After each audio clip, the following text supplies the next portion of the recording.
प्रस्तुत कहानी विनम्रता की ताकत। समुद्र और नदी की कहानी।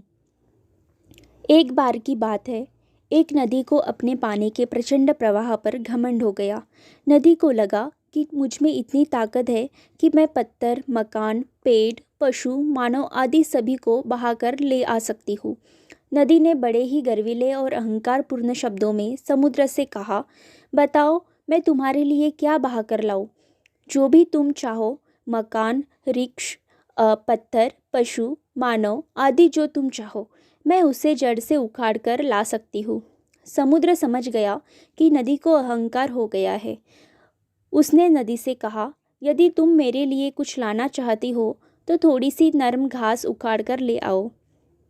समुद्र की यह बात सुनकर नदी बोली, बस इतनी सी बात है, अभी आपकी सेवा में हाजिर करती हूँ। नदी ने अपने जल का पूरा वेग घास पर लगाया, पर घास नहीं उखड़ी। नदी ने एक बार, दो बार, तीन बार, अनेक बार जोर लगाया। सभी प्रयत्न किए, पर बार बार प्रयत्न करने पर भी कोई असफलता नहीं मिली। आखिर हारकर समुद्र के पास पहुंची और बोली, मैं मकान, वृक्ष, जीव जंतु को बहाकर ला सकती हूँ, पर नर्म घास को उखाड़कर नहीं ला सकती। जब भी मैंने घास को उखाड़ने के लिए पूरा वेग लगाकर उसे उखाड़ने का प्रयत्न किया तो वह नीचे की ओर झुक जाती है और मैं खाली हाथ उसके ऊपर से गुजर जाती हूँ।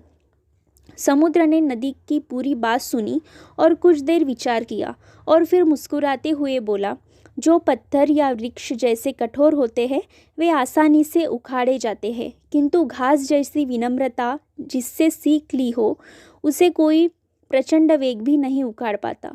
नदी ने समुद्र की सारी बातें ध्यानपूर्ण सुनी और समझी। समझ में आने पर नदी का घमंड चूर चूर हो गया।